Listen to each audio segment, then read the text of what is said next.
अस्सलामुअलैकुम, आप देख रहे हैं BBC उर्दू न्यूज़ टीवी और मैं हूं आपके साथ सुंबल ज़िया।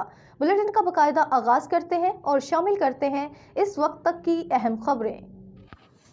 हाल में PP सीनियर सियासतदान PP कौमी असम्बली रुकन तमगा इम्तियाज़ और हलाल पाकिस्तान अवार्ड याफ्ता मरहूम मखदूम तालिबुल मौला की 32वीं बरसी हाल में दरगाह सरवर नूह में अकीदत व एहतराम के साथ मनाई गई, जहां PP कौमी असम्बली रुकन मखदूम जमीलुज़्ज़मा, सिंध अदबी बोर्ड के चेयरमैन मखदूम सईदुज़्ज़मा ने दरगाह सरवर नूह में मरहूम मखदूम तालिबुल मौला की मज़ार पर हाज़िरी देकर मुल्क के इस्तेहकाम और मजबूती के लिए दुआ की। इस मौके पर चेयरमैन म्यूनसिपल कमेटी कुलपवर नदीम डारी और दीगर मौजूद थे। बाद मीडिया से गुफ्तगू करते हुए मखदूम जमीलुज़्ज़मा ने कहा कि मरहूम मखदूम तालिबुल मौला की PP के लिए और अवामी खिदमात लाजवाल हैं, जिन्हें कभी भुलाया नहीं जा सकता।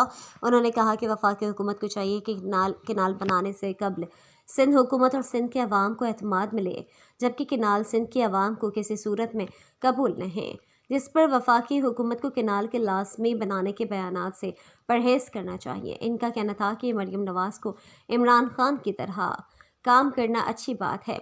उन्होंने कहा कि मरचियारी ज़िला में गैर फ़ाल RO प्लांट्स को फ़ाल करना चाहिए। इनका कहना था कि बिलावल भुट्टो ज़रदारी को इक़्तिदार से कबल गरीब लोअर स्टाफ मुलाज़मिन को तरक्की देने और बेरोज़गारों को रोज़गार देने के सिलसिले में अमली इक़दामात करने के लिए सिंध हुकूमत को ये थियणु खपे। उनमें यकीनन क़िबला साईं जी शख़्सियत ते माण्हू ॻाल्हाइनि, सिंध ते ॻाल्हाइनि, पाकिस्तान ते ॻाल्हाइनि, सिंध जी तारीख़ ते ॻाल्हाइनि। अहिड़ी ज़रूरत थियणु खपे। हिते हिकिड़ो नई सही आहे, हिकिड़ो जमे प्लान असीं ज़रूरु ठाहींदासीं। आज सुठी सलाह है।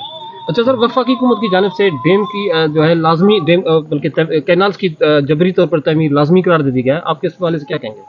मेरे ख्याल में कि वफाकी हुकूमत को ऐसे बयानात नहीं देने चाहिए और सिंध हुकूमत से पूछे, सिंध के अवाम से पूछे, क्योंकि अगर मुतासर होंगे तो हम होंगे, तो इसलिए मुनासिब है कि सबसे पूछ के फिर कोई कदम उठाए। सर, न्याजी हुकूमत के मज़ीद खबरों, अपडेट्स और अच्छे प्रोग्राम्स के लिए देखते रहें BBC उर्दू न्यूज़ TV।